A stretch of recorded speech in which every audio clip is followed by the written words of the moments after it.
তুমি নিজে যদি জৈব রসায়নে তুমি প্রো হয়ে থাকো, যদি জৈব রসায়ন ভালো পারো, তাহলে 12টা কনফার্ম নাম্বার তুমি পাইতে পারো। এবার চ্যাপ্টার 3 আছে মৌলের পর্যাবৃত্ত ধর্ম, এছাড়াও ওই যে পরিমাণগত রসায়ন আছে, তড়িৎ রসায়ন আছে, এইগুলো থেকে তুলনামূলক কম প্রশ্ন। মৌলের পর্যাবৃত্ত ধর্ম থেকেই মেইনলি কোশ্চেনগুলো আসে। দেখো সবচেয়ে বেশি ইম্পর্টেন্ট আমি বলছি কি জৈব রসায়ন, সেকেন্ড ইম্পর্টেন্ট মৌলের পর্যাবৃত্ত ধর্ম, একটু কম আসে, আসার চান্স একটু কম, বাট অ্যামিন অনেক ইম্পর্টেন্ট, অ্যামিন বেশি ইম্পর্টেন্ট, অ্যামিনের গুরুত্ব বেশি।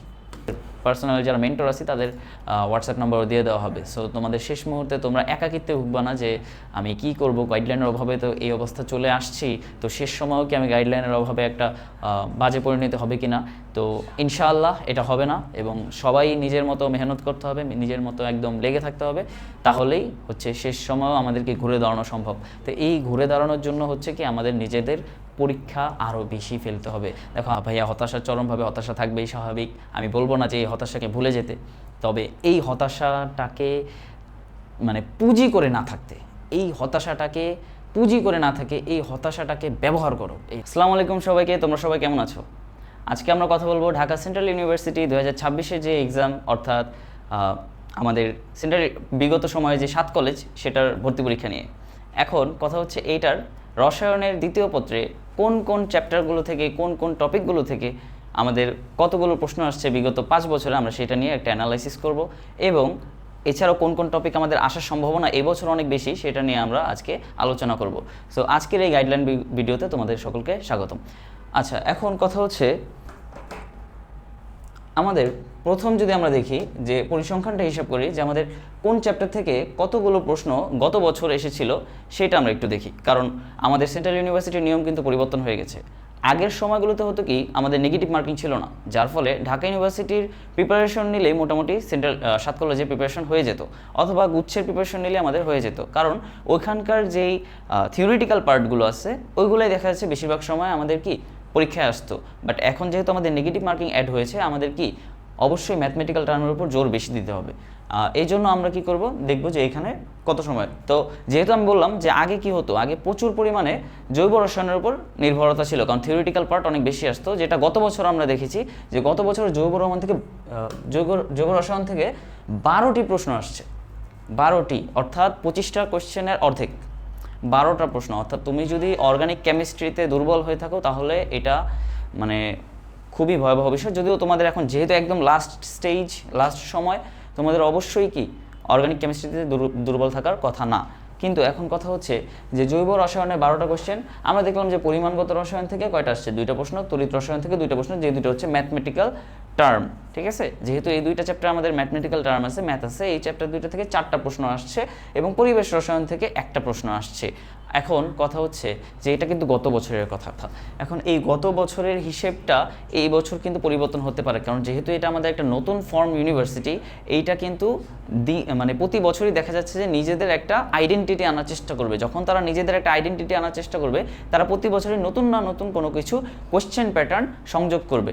এখন এই সংযোজনের ফলে দেখা যাবে যে তুমি অনেক কিছু এক্সাম হলে গিয়ে নতুন দেখতে পাচ্ছ, যে তুমি ভাবছিলা যে সেন্ট্রাল ইউনিভার্সিটি এক্সাম তো অনেক সহজ হওয়ার কথা যতটুকু আমরা জানি, তাহলে এই টাইপের কোশ্চেনগুলো তো আমরা জিএসটি বা হচ্ছে সাস্ট অথবা হচ্ছে যে ঢাকা ইউনিভার্সিটি এইসবের কোশ্চেনগুলো বা রাজশাহী চিটাগাং ইউনিভার্সিটির কোশ্চেনগুলোতে দেখি, এগুলো কেন এখানে আসলো।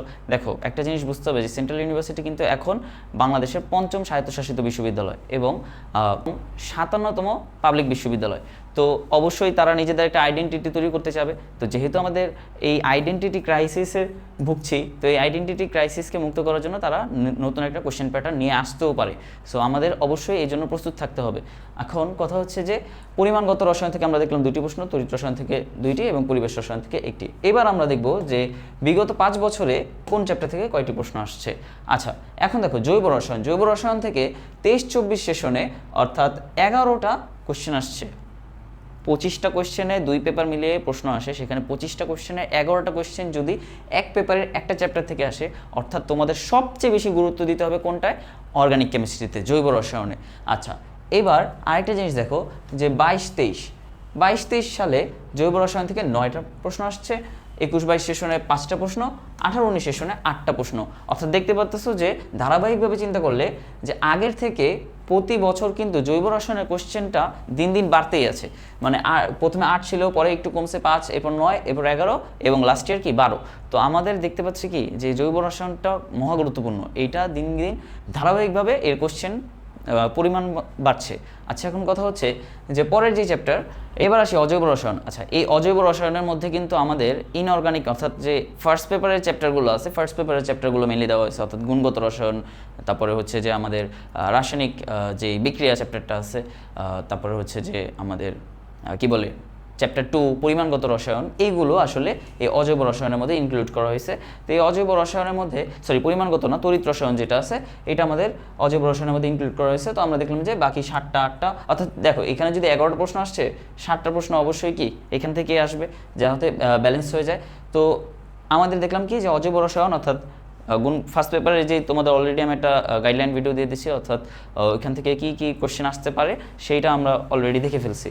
তো কোন কোন টপিক থেকে, তো এখানে দেখলাম কি 23-24 সেশনে কতগুলো প্রশ্ন আসছে, 7টা 8টা, অর্থাৎ প্রশ্নের হার কিন্তু তুলনামূলক কমছে। অর্থাৎ কারণ কি ডিপেন্ডেন্সি বাড়তেছে কই জৈব রসায়নে, জৈব রসায়নে ডিপেন্ডেন্সি বাড়তেছে, যার কারণে অজৈব রসায়নে কি হচ্ছে দিন দিন কোশ্চেনের প্যাটার্ন কমে যাচ্ছে। বাট এইবার এটা চেঞ্জ হয়ে যেতে পারে, এইবার হয়তো ফার্স্ট পেপার থেকে বেশি কোশ্চেন দিয়ে দিতে পারে, কারণ যে কোনো মানে এই বছরের গত বছর তো ফার্স্ট ইয়ার ছিল, যার ফলে এবং ঢাকা বিশ্ববিদ্যালয়ের আন্ডারে এক্সামটা হয়েছিল, যার কারণে কোশ্চেন প্যাটার্নটা আগে ফর্মুলাকেই ফলো করছে। বাট এইবার যে কোনো কিছু হইতে পারে, এবার যে কোনো ধরনের পরিবর্তন আনতেই পারে। এবার আমরা দেখব ভৌত রসায়ন, অর্থাৎ আমাদের যেই ফার্স্ট পেপার চ্যাপ্টার 3 আছে মৌলের পর্যাবৃত্ত ধর্ম, এছাড়াও যে পরিমাণগত রসায়ন আছে, তড়িৎ রসায়ন আছে, এইগুলো থেকে তুলনামূলক কম প্রশ্ন। মৌলের পর্যাবৃত্ত ধর্ম থেকেই মেইনলি কোশ্চেনগুলো আসে। দেখো সবচেয়ে বেশি ইম্পর্টেন্ট আমি বলছি কি জৈব রসায়ন, সেকেন্ড ইম্পর্টেন্ট মৌলের পর্যাবৃত্ত ধর্ম।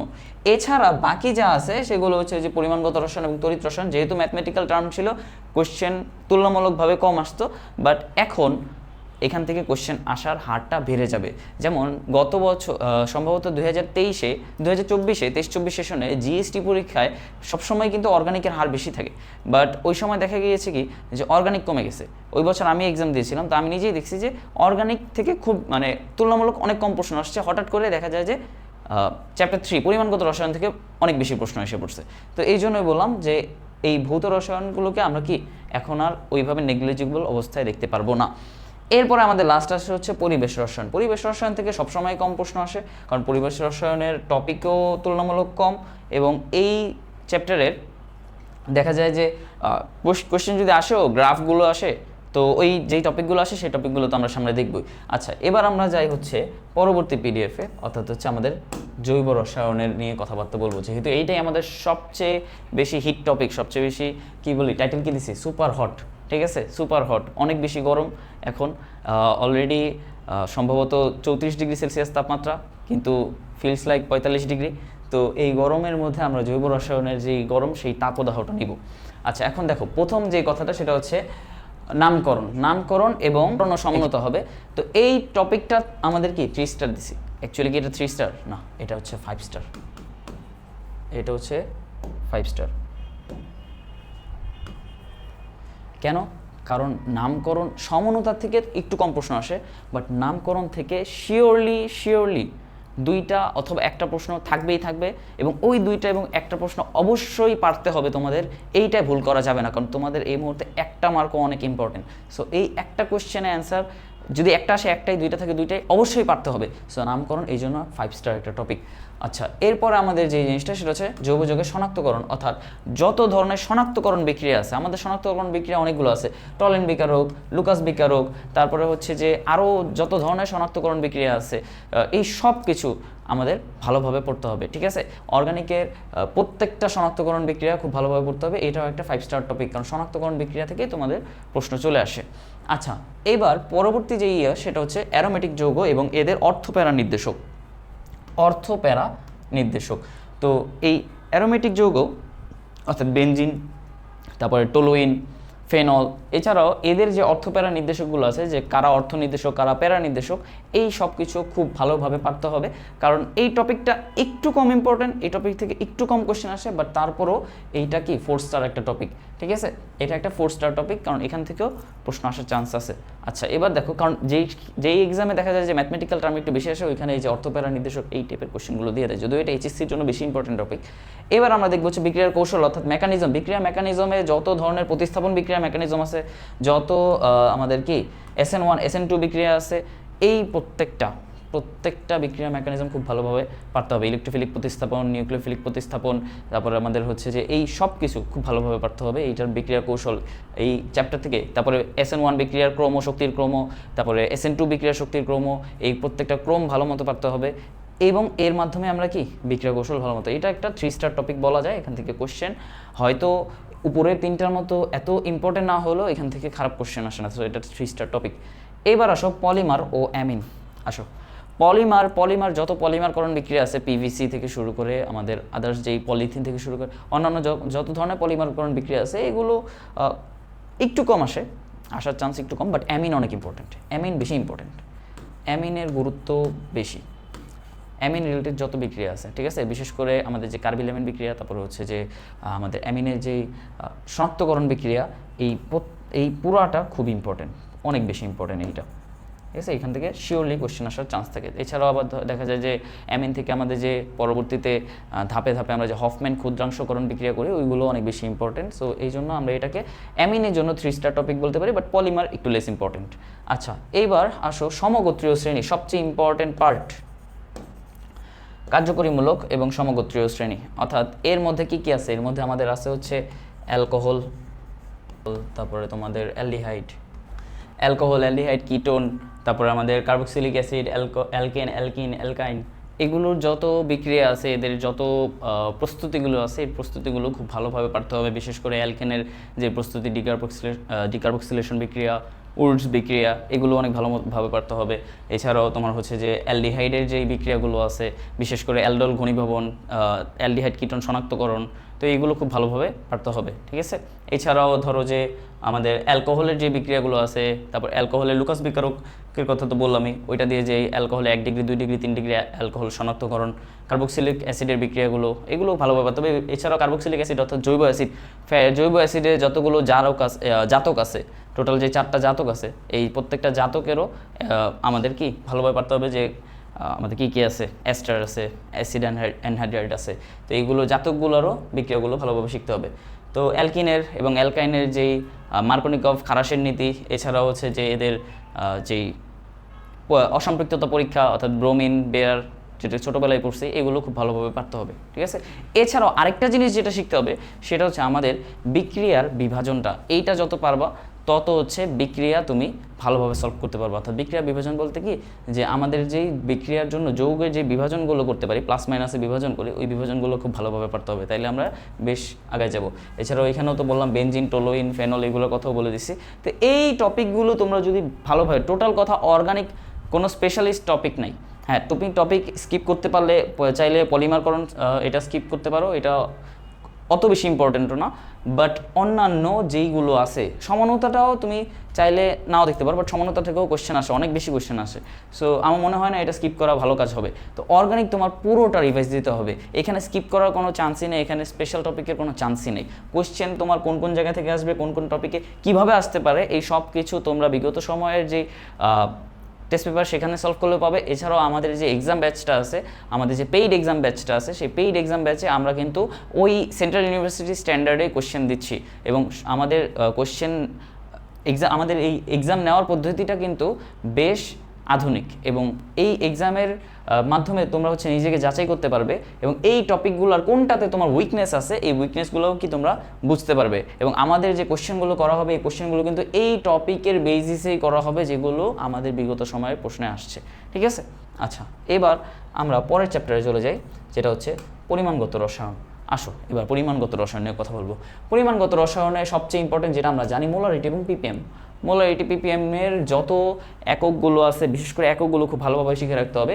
এইটা একটা 5 স্টার টপিক, এই জন্য আমরা এটা সবচেয়ে উপরে রাখছি। এইটা অনেক বেশি ইম্পর্টেন্ট মোলারিটি এবং পিপিএমের টপিকটা। এরপরে আরেকটা যে ইম্পর্টেন্ট টপিক সেটা হচ্ছে জারণ বিজারণ সমতাকরণ। জারণ বিজারণ সমতাকরণ মনে করো যে ফরজে কেফায়া, ফরজ, একদম ফরজ। এইটা তোমরা অলরেডি লাস্ট স্টেজে আসো, তোমাদের বলে লাভ মানে আমার বলার দরকার নেই যে এই চ্যাপ্টার থেকে তোমরা যতগুলো অ্যাডমিশন দিয়েছো, যতগুলো কোশ্চেন আসছে এই জারণ বিজারণ সমতাকরণ থেকে কতগুলো কোশ্চেন আসছে সেটা তোমরা ভালো মতোই জানো। এরপরে জারণ সংখ্যা নির্ণয় যেহেতু আমাদের সেন্ট্রাল ইউনিভার্সিটি অন্যান্য, আমি বললাম যে চেঞ্জ আসবে, এর মানে এই না যে একেবারে ঢাবি স্ট্যান্ডার্ডে কোশ্চেন করে ফেলবে, এর মানে এই না যে অন্যান্য varsity top tyre varsity standard একদম হুবহু এরকম কোশ্চেন করবে। সো একটু ইজি টপিকও দিবে, সেক্ষেত্রে জারণ সংখ্যা নির্ণয়ের ম্যাথগুলো চলে আসতে পারে। তাই আমি এটা 4 স্টার টপিক হিসেবে রাখলাম। ঠিক আছে, এইবার আসো টাইট্রেশনটা আসলেই একটু কম ইম্পর্টেন্ট। এই টপিকটা তোমরা চাইলেও স্কিপ বলবো না, বাট একটু কম মানে হালকা দেখে যেতে পারো, সমস্যা নেই। এই টপিক থেকে কোশ্চেন আসার চান্স একটু কম। আর মোল এবং অ্যাভোগাড্রোর সংখ্যা সূত্রগুলো বেশ ভালো মতো শিখতে হবে। ছোট ছোট ম্যাথ আসতে পারে এবং এই বিগত সময় ছোট ছোট ম্যাথই আসতো, এইখান থেকে আহামরি একেবারে ম্যাথ আসতো না। সো এইটাও তোমরা কী বলে, এটাকে 3 স্টার দেওয়া যায়, 3 স্টার টাইপের। আচ্ছা, এবার আমাদের চ্যাপ্টার 3 তো শেষ হলো, আমরা চলে যাব হচ্ছে চ্যাপ্টার 4-এ। আমরা লাস্টে হচ্ছে চ্যাপ্টার 1 দেখব, পরিবেশ রসায়ন। তো চ্যাপ্টার 4-এ অর্থাৎ তড়িৎ রসায়নটা আমরা দেখেছি যে ঢাকা সেন্ট্রাল ইউনিভার্সিটিতে তড়িৎ রসায়নে প্রতি বছর দেখা যাচ্ছে একটা কোশ্চেন আসে, এবং একটা কোশ্চেন কোন জায়গা থেকে আসে ওইটাও আমরা মোটামুটি ভালো মতোই জানি, সেটা হচ্ছে ইনট সেল, ই সেল, অর্থাৎ এই কোষ বিক্রিয়ার টপিক থেকে আসে। আমি যখন পরীক্ষা দিচ্ছি তখন দেখছি এই একটা কোশ্চেন আসছে এই জায়গা থেকে, এবং বিগত সময় যতগুলো পরীক্ষার কোশ্চেন দেখা গেছে এই জায়গা থেকেই আসে। সো এইটা বলা যায় যে এটা বেশি ইম্পর্টেন্ট, এটা বিক্রিয়াটা চলে আসতেই পারে। ঠিক আছে, জিঙ্কে অ্যানোদ্বন্দ্ব ক্যাথোদ্বন্দ্ব দিয়ে ই সেল ইনট সেলের বিক্রিয়াটা চলে আসতেই পারে। এছাড়াও যে তুল্যাঙ্কের ম্যাথগুলো আছে, তুল্যাঙ্কের ম্যাথগুলো আসার সম্ভাবনা অনেক বেশি থাকে, কারণ হচ্ছে যে তুল্যাঙ্কের ম্যাথগুলো দেখা যাচ্ছে যে যেহেতু আমাদের ম্যাথমেটিক্যাল টার্ম আগের থেকে বাড়বে, সো তুল্যাঙ্কের ম্যাথ আগেও আসছে, এখনও আসার চান্স আছে। এবার ফ্যারাডের সূত্রের প্রয়োগটা আমাদের অন্যান্য ইউনিভার্সিটির এক্সামে বেশ ভালো পরিমাণে আসতো, বাট এই ক্ষেত্রে একটু কম আসার চান্স আছে। তো এটাকে 3 স্টার ওকে, এটাকে 3 স্টার ওকে বলা যায়, একটা পারফেক্ট 3 স্টার। এটা 5 স্টার টপিক হিসেবে রাখা যায়, এটা একটা 4 স্টার টপিক হিসেবে রাখা যায়। আচ্ছা, যেহেতু আমাদের 2টা কোশ্চেন আসে, 2টা কোশ্চেন সচরাচর এটা থেকে এবং এটা থেকে আসার সম্ভাবনা বেশি থাকে। এইবার আমরা দেখবো হচ্ছে চ্যাপ্টার 1 অর্থাৎ পরিবেশ রসায়ন। আসো, পরিবেশ রসায়ন কী কী আসে? পরিবেশ রসায়নটা আমরা দেখছি কি যে বিগত সময়ে সবচেয়ে, কালারটা চেঞ্জ করে নিই, বিগত সময়ে সবচেয়ে কম প্রশ্ন আসছে পরিবেশ রসায়ন থেকে। ঠিক আছে, সবচেয়ে কম প্রশ্ন আসছে পরিবেশ রসায়ন থেকে। তো আমাদের যত গ্যাসের সূত্র আছে, বয়েল বলো, চার্লস বলো, গেলুসাক বলো, যা আছে, যত গ্যাসের সূত্র আছে, প্রত্যেকটার গ্রাফ ভালো মতো পারতেই হবে। লাল কালি দিয়ে দিচ্ছি।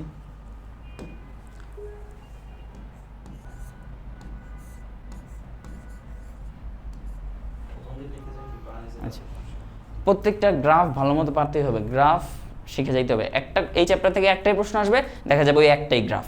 আর ভাইয়া গ্রাফ দেখলেও তো আমাদের অবস্থা খারাপ হয়ে যায়, গ্রাফ তো আমরা বুঝি না, কি আঁকিবুকি করে রাখছে নাকি? হ্যাঁ, এখন কি ছোটো আছো, এখন কি এইচএসসি দিতেছো আর 1 বছর আগে। সো এই গ্রাফের অজুহাত দিয়ে লাভ নাই, যে গ্রাফে যতবার পরীক্ষা দিছো ওই পরীক্ষার প্রশ্ন বারবার দেখলেও গ্রাফ চিনা ফেলার কথা, যে কোনটা গ্রাফ কোনটা। ঠিক আছে, সো গ্রাফ ভালো মতো পারতে হবে। ওকে, এবার আসি ব্যাপন ও আংশিক চাপের যে সূত্র। ব্যাপন এবং আংশিক চাপের সূত্রটা থেকে বিগত সময়ে ওই যে বললাম যে 1-2টা প্রশ্ন আসে এই গ্রাফ থেকে চলে আসে, আর এই যে ব্যাপন এবং আংশিক চাপের সূত্র থেকে চলে আসে। ঠিক আছে, এই সূত্র থেকে চলে আসে। সো এটা একটা 4 স্টার টপিক বলা যায়, এটা একটা 5 স্টার টপিক বলা যায়। আচ্ছা, এবার আসে গতিশক্তি আরএমএস বেগ, একটু কম আসে, এটা আহামরি অত বেশি আসে না। সো এটা 2 স্টার হিসেবে ঠিক আছে।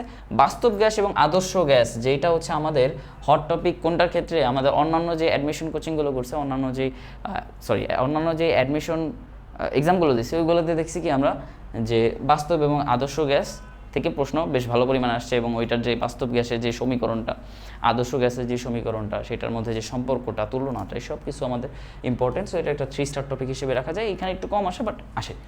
এবার হচ্ছে অম্লক্ষার, পরিবেশ দূষণ, বিওডি, সিওডি, এই চ্যাপ্টার থেকে, এই টপিক থেকে 2 স্টার, কারণ অম্লক্ষার থেকে আমাদের ফার্স্ট পেপারে চ্যাপ্টার 4 আছে, তো ওইখানে রাসায়নিক পরিবর্তন আছে, তো ওইটার মধ্যে আমাদের অম্লক্ষারের মোটামুটি কোশ্চেন আইসা পড়ে।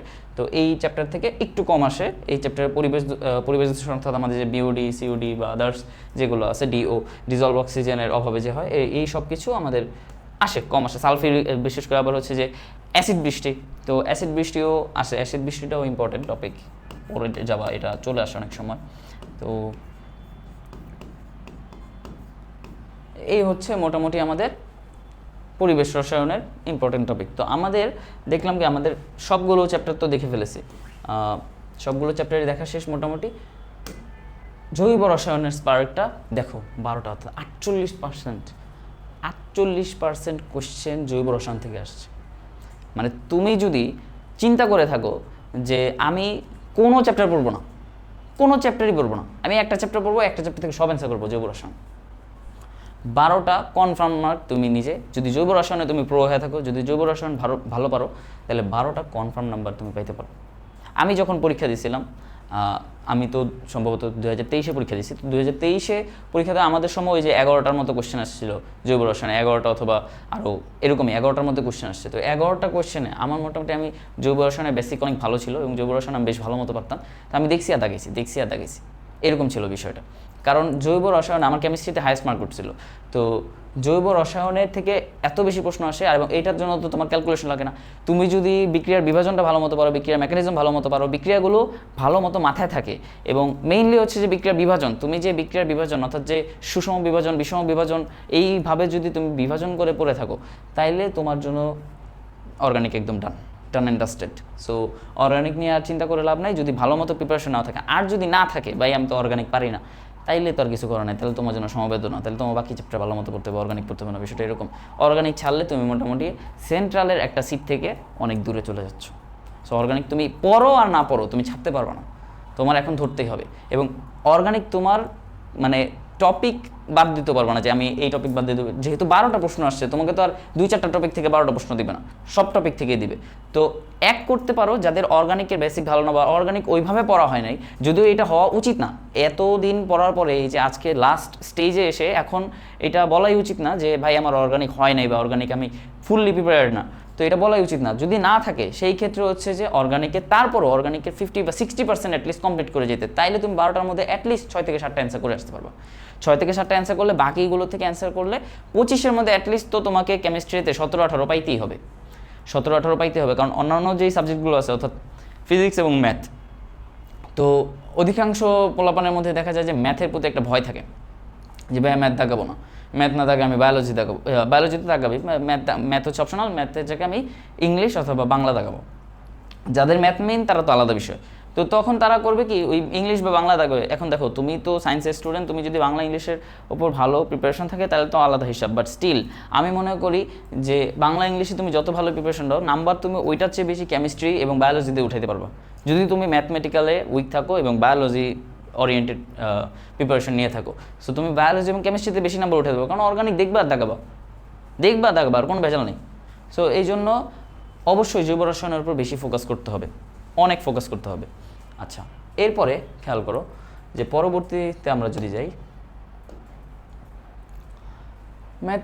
ম্যাথ বনাম থিওরি প্রস্তুতি কৌশল। দেখো গাণিত অংশ আমাদের যত ম্যাথমেটিক্যাল টার্ম আছে, আমাদের যত তত্ত্বীয় টার্ম আছে, ম্যাথমেটিক্যাল টার্মে আমাদের যেই চ্যাপ্টার ফার্স্ট পেপার, এখানে কিন্তু এখন আমি ফার্স্ট পেপার সেকেন্ড পেপার মিলিয়ে কথা বলতেছি, ঠিক আছে। আমি এইটা ফার্স্ট পেপার অলরেডি আমি ভিডিও আপলোড করছি, বাট এখানে আমি এখন যেহেতু আমাদের কনক্লুশন ভিডিও, সো এটার জন্য আমি ফার্স্ট পেপার সেকেন্ড পেপার মিলিয়ে কথা বলতেছি। তো এখানে যদি আমরা দেখি যে গাণিতিক অংশের মধ্যে মোলারিটি পিপিএম থেকে ম্যাথ আসে এবং আসেই, এটা ধরে রাখো যে আসবেই। এছাড়াও গ্যাসের গতিশক্তি নিয়ে ম্যাথ তুলনামূলক কম আসলেও আসে। পিএইচ এবং বাফার থেকে তো শিওর আসতেছে, এবং বাফার ফ্যারাডের সূত্র ইম্পর্ট্যান্ট, যেটা আমি আগেই বলছি 3 স্টার টপিক টাইপের। সো এই হচ্ছে আমাদের ম্যাথমেটিক্যাল টার্ম। আর এছাড়াও আরও ম্যাথমেটিক্যাল টার্ম আছে, যেমন আমাদের গুণগত রসায়নে যে ম্যাথগুলো আছে, তোমার হচ্ছে তো তরঙ্গ দৈর্ঘ্যের ম্যাথগুলো, সেখান থেকেও আসে কোয়েশ্চেন।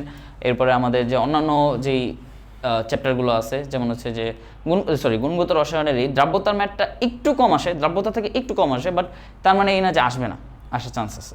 ঠিক আছে, আসার চান্স আছে। এবং বিশেষ করে আবার গুণগত রসায়নে আমাদের যে তরঙ্গ দৈর্ঘ্য প্লাস হচ্ছে যে আমাদের যে শক্তি ব্যাসার্ধ, মানে কক্ষপথের শক্তি ব্যাসার্ধ এবং যে বেগের যে সূত্রগুলো আছে, ওই বেসিক ওই প্রতিপাদন সূত্রের প্রতিপাদনটা ভালো মতো পারে রাখো, কারণ ওইখান থেকে অনেক সময় প্রশ্ন চলে আসে।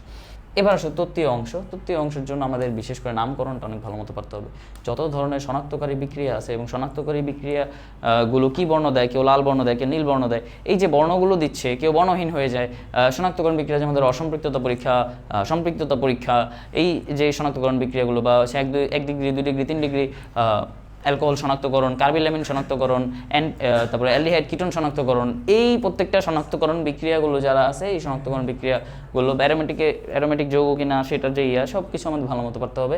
সংকরণ এবং আকৃতি শিওর অর্গানিকের 12টার পরে যদি 2-3টা কোশ্চেন আসে সংকরণ এবং আকৃতি থেকে আসতেছে। এটা কি চতুস্তলকীয় কিনা, এটা কি ত্রিভুজাকৃতি কিনা, এটা কি পিরামিডীয় নাকি, মানে আসতেছে, এইটা ধরে রাখো আসতেছে তত্ত্বীয় অংশের মধ্যে। এরপর হচ্ছে ধাতুর সক্রিয়তা সিরিজ, অর্থাৎ আমাদের তড়িৎ রসায়ন আমাদের বলে দেবে যে ভাই আমি তো ওই যে সোডিয়ামের লকেট গলায় দিয়ে ঘুরতেছিলাম, আমার সোডিয়াম কই গেল, লকেট কই গেল, এই যেহেতু সাদা সাদা পড়ে আছে, এটা কি কেন হচ্ছে, এটা তো আমরা জানি, এটা হচ্ছে কারণ হচ্ছে সোডিয়ামের ধাতুর সক্রিয়তা অনেক বেশি এবং এটা বাতাসে অক্সিজেনের সাথে বিক্রিয়া করে ফেলে। ঠিক আছে, এবং এখন কথা আছে বাতাসে অক্সিজেনের সাথে বিক্রিয়া করে, নাইট্রোজেনের সাথে কেন বিক্রিয়া করে না, বাতাসে তো নাইট্রোজেন আছে, আমরা জানি কি গ্রুপ 1 এর মৌলে লিথিয়াম বাদে অন্য কেউ কি নাইট্রোজেনের সাথে বিক্রিয়া করে না। আচ্ছা, এই ছোট ছোট বেসিকগুলো পর্যায় সারণী ভালোভাবে পারতে হবে। এইসব যদি ভালো মতো পারো তাহলে তুমি তত্ত্বীয় অংশ মোটামুটি কী করতে পারবা, কোপ আপ করে ফেলতে পারবা। তো দেখো আমি মাত্রই কি বললাম যে তোমরা যারা ম্যাথ ওরিয়েন্টেড না, যারা ফিজিক্স বা ম্যাথে একটু দুর্বল, বা হচ্ছে যে ফিজিক্সে তো তোমার কনফার্ম অ্যান্সার করতে হবে, তো ফিজিক্সে তুমি অতটা ভরসা পাচ্ছ না যে তুমি ওইভাবে নাম্বার উঠাতে পারবা কিনা, টাইম ম্যানেজমেন্ট করতে পারবা কিনা, যেহেতু নেগেটিভ মার্কিংয়ের হিসাব আছে। তোমাদের কিন্তু ব্লেসিং হচ্ছে কেমিস্ট্রি এবং বায়োলজি, এবং সেকেন্ড ব্লেসিং হচ্ছে কেমিস্ট্রি আর অর্গানিক, যদি ভালো মতো পারো। ঠিক আছে, আচ্ছা এখন কথা হচ্ছে পরবর্তীতে হচ্ছে লাস্ট মিনিট একটা চেকলিস্ট দেখবো যে বিগত কি করতে হবে। বিগত 7 বছরে যে ডিসিউর প্রশ্ন ব্যাংক আছে করতে হবে, অবশ্যই করতে হবে। তুমি ঢাকা ইউনিভার্সিটির বিগত 10 বছরের প্রশ্ন করে ফেলছো, তুমি জাহাঙ্গীরনগর ইউনিভার্সিটির বিগত 10 বছরের প্রশ্ন করে ফেলছো, তো তোমার অবশ্যই ডিসিউর প্রিপারেশন নিতে হবে, ডিসিউর কোয়েশ্চেন ভালো মতো করতে হবে। ঠিক আছে, ডিসিউর প্রশ্নগুলো ভালো মতো করতে হবে, যতগুলো প্রশ্ন আছে বিগত 7 বছরের যতগুলো প্রশ্ন আসছে। জৈব রসায়নের শনাক্তকরণ বিক্রিয়াগুলো, যেটা আমি আবার বলছি, এটাকে তুমি একটা চার্ট করে ফেলতে পারো। আমার নিজের কাছে আমি যখন পড়ছি আমার কাছে সুন্দর মতো একটা চার্ট ছিল যে যত শনাক্তকরণ বিক্রিয়া আছে, মানে আল্লাহ দুনিয়ার যত শনাক্তকরণ বিক্রিয়া আছে এই পৃথিবীতে সব কিছু আমি চার্ট করে ফেলছি, একটা লিস্ট করে ফেলছি। তুমি একটা লিস্ট করতে পারো, নোট করতে পারো, যাতে পরীক্ষার আগেও দেখে যেতে পারো। জাস্ট জারণ সংখ্যার ব্যতিক্রমী মানগুলো মুখস্থ রাখা, যত জারণ সংখ্যার ব্যতিক্রমী মান আছে, যে সকল জারণ সংখ্যা তুলনামূলক মানে আমরা ব্যতিক্রমী দেখতেছি, ওইগুলো ভালোভাবে পারতে হবে। আচ্ছা, এবার হচ্ছে আমাদের প্রত্যেকটা ধ্রুব মান যেগুলো, যেমন ধরো যে আমাদের আর ধ্রুবক বা হচ্ছে এফ ধ্রুবক, মানে প্রত্যেকটার যে ধ্রুবক সময়ের মানগুলো আছে, ঠিক আছে, যে প্লাঙ্কের ধ্রুবক, তারপরে হচ্ছে যে রিডবার্গের ধ্রুবক, এই ধ্রুবকগুলোর মানগুলো অনেক ইম্পর্টেন্ট ভাই, অনেক ইম্পর্টেন্ট। এগুলো ভালো মতো পারতে হবে, মাথায় রাখতে হবে। এই ডিরেক্ট দিয়ে দেয়, একদম ডিরেক্ট দিয়ে দেয় যে কোনটি প্লাঙ্কের ধ্রুবক মান দিয়ে দেয়, যে এইচএসসিতে দিত না, এটা ইয়েতেও দিয়ে দেবে, সেন্ট্রাল ইউনিভার্সিটি দিয়ে দেবে। টাইমার সেট করে 25টি মডেল টেস্ট দেওয়া, এখন কথা হচ্ছে টাইমার কি তোমার কষ্ট করে সেট করা লাগবে? তোমার কি নিজের খাতায় কষ্ট করে দাগায় মডেল টেস্ট দেওয়া লাগবে? অবশ্যই না। এই জন্য আমরা কি দিচ্ছি? এই জন্য আমরা দিচ্ছি হচ্ছে আমাদের যেই ডিসিউ অ্যাডমিশন স্পার্কে পেইড এক্সাম ব্যাচে তোমরা 25টি কেন 35 থেকে 40টি, আমি জানি না এখনও সংখ্যাই নেই, কিন্তু তোমরা এক্সাম দিতে পারবে। এবং আমরা কি তোমাদেরকে ওই রুটিনও প্রোভাইড করে ফেলছি। তোমরা আমাদের পেজে যারা নক করেছো তাদেরকে কিন্তু আমরা আমাদের রুটিন এবং প্ল্যান সব কিছু দিয়েছি, যে আমাদের কোন দিন কোন পরীক্ষা হবে এবং কতগুলো পরীক্ষা তোমরা দিতে চাও। তোমরা যদি চাও তাহলে তোমাদের কে আমরা পার্সোনালি গাইডলাইনও করব। যারা আমাদের এক্সাম ব্যাচে জয়েন করবে তাদের আমার নাম্বার সহ আরও আদার্স যেই টিচাররা আছে তাদের হোয়াটসঅ্যাপ নাম্বারও দিয়ে দেওয়া হবে। এবং তোমরা আমাদের যারা আমরা সবাই এখানে ঢাকা সেন্ট্রাল ইউনিভার্সিটিতে অধ্যয়নরত, তো আমাদের থেকে পার্সোনালি গাইডলাইনও নিতে পারবে। কারণ এই মুহূর্তে তোমরা আমি ভালো মতোই বুঝতে পেরেছি যে এই মুহূর্তে যেহেতু তোমাদের কোথাও হয়নি, মানসিকভাবে ধাক্কাগ্রস্ত, আমাদের পেজে বেশ ভালো পরিমাণে আমরা মেসেজ পাচ্ছি যে ভাইয়া আমাদের তো খুবই মানসিকভাবে আমরা হতাশাগ্রস্ত অবস্থায় আছি, এখন এই মুহূর্তে আমি কি করলে মানে কীভাবে, একটা গাইডলাইনের অভাব, যে তোমরা এখন বুঝতে পারতেছো যে একটা গাইডলাইনের অভাবে কিন্তু তোমাদের আজকে এই যে অ্যাডমিশন যাত্রাটা এই অবস্থা হয়ে গেছে। তো এই গাইডলাইনটা আমরা তোমাদের শেষ মুহূর্তে তোমাদের পাশে দাঁড়াতে চাই, তোমাদের সাথে এই গাইডলাইনটা প্রোভাইড করতে চাই, তোমাদেরকে নিয়ে আমাদের ক্যাম্পাসে যেতে চাই। সো এই জন্য তোমাদেরকে আমরা মডেল টেস্ট দিচ্ছি, শুধু মডেল টেস্ট দিচ্ছি না, তার সাথে আমরা ফ্রি সাজেশন ক্লাস তো দিচ্ছি, প্রত্যেকটা সাবজেক্টের তোমরা সাজেশন ক্লাস পেয়ে যাবে পেপারের, এবং প্রত্যেকটা যারা আমাদের পেইড ব্যাচে যারা জয়েন করছো প্রত্যেকে আমরা হচ্ছে যে পার্সোনালি গাইডলাইন করব, তোমাদেরকে আমাদের হোয়াটসঅ্যাপ গ্রুপেতে অ্যাড করা হবে, এছাড়াও হচ্ছে যে আমাদের পার্সোনালি যারা মেন্টর আছে তাদের হোয়াটসঅ্যাপ নাম্বারও দিয়ে দেওয়া হবে। সো তোমাদের শেষ মুহূর্তে তোমরা একাকিত্বে ভুগবা না যে আমি কি করব, গাইডলাইনের অভাবে তো এই অবস্থা চলে আসছি, তো শেষ সময়ও কি আমি গাইডলাইনের অভাবে একটা বাজে পরিণতি হবে কিনা। তো ইনশাআল্লাহ এটা হবে না, এবং সবাই নিজের মতো মেহনত করতে হবে, নিজের মতো একদম লেগে থাকতে হবে, তাহলেই হচ্ছে শেষ সময়ও আমাদেরকে ঘুরে দাঁড়ানো সম্ভব। তো এই ঘুরে দাঁড়ানোর জন্য হচ্ছে কি আমাদের নিজেদের পরীক্ষা আরও বেশি ফেলতে হবে। দেখো আল্লাহ তাআলা আমাদেরকে একটা পরীক্ষার মধ্যে ফেলে দিয়েছে, রাইট? পুরো দুনিয়াটাই তো একটা পরীক্ষা। তো এই পরীক্ষার মধ্যে যে পড়েছি, এই মুহূর্তে তোমাদের নিজেকে যাচাই করার সবচেয়ে সহজ মাধ্যম হচ্ছে সহজ পরীক্ষাগুলো দেওয়া। সহজ পরীক্ষা বলতে কোশ্চেন সহজ না, যেই পরীক্ষায় লস নেই, যেই পরীক্ষায় ভয় নেই, যে পরীক্ষা খারাপ করলে কোনো ভয় নেই, ওই পরীক্ষাগুলো দেওয়া, ওই পরীক্ষার মাধ্যমে নিজেকে যাচাই করা যে আমি আসল পরীক্ষায় যাওয়ার মতো প্রস্তুত আছে কিনা। সো এই জন্য কি আমাদের ডিসিও অ্যাডমিশন স্পার্ক তোমাদের জন্য একটা পেইড এক্সাম ব্যাচ, মাত্র 200 টাকা করে আমরা এটা তোমাদেরকে পৌঁছে দিচ্ছি, এবং তোমরা যত দ্রুত সম্ভব এটাতে এনরোল করো। তো এই হচ্ছে আমাদের লাস্ট কথা। তো আমাদের শেষ কথা এটাই, এতদিন যা গেছে যা হয়েছে, ভাইয়া হতাশা, চরমভাবে হতাশা থাকবেই, স্বাভাবিক। আমি বলবো না যে এই হতাশাকে ভুলে যেতে, তবে এই হতাশাটাকে মানে পুঁজি করে না থাকতে, এই হতাশাটাকে পুঁজি করে না থাকে, এই হতাশাটাকে ব্যবহার করো, এই হতাশাটাকে নিজের জেদ হিসেবে ব্যবহার করো। নিজেকে মানে নিজেকে অন্য আশেপাশের মানুষ কি বলতেছে না বলতেছে এসব বাদ, নিজেকে দেখিয়ে দাও যে আমি কিছু একটা পারি, আমি কোথাও একটা যাইতে পারি। এমন না যে আমি পুরোটা ফেইলার, আমি পুরোটা ব্যর্থ, আমি নিজে পুরোটা নিশ্চিহ্ন করে ফেলছি, এরকম চিন্তাভাবনা করো না যে আমি কোনো জায়গায় কোথাও হচ্ছে না, আমি মনে হয় পুরোটাই মানে একটা ফেইলার। নিজের কাছে নিজে হারা যাবে না, এটা হচ্ছে মেইন কথা। অন্য অনেক কিছু বলবে, শুনবে, এমন না যে এক কান দিয়ে শুনে আরেক কান দিয়ে ফেলে দেবে, শুনবে পরে ফেলাই দেবে, দেখা যাবে, ঠিক আছে? তো এইটা হচ্ছে কথা। সো অল দ্য বেস্ট, এবং আমাদের সাথেই থাকো, এবং আশা করি আমাদের সকলে দেখা একসাথেই হবে ঢাকা সেন্ট্রাল ইউনিভার্সিটিতে। আসসালামু আলাইকুম।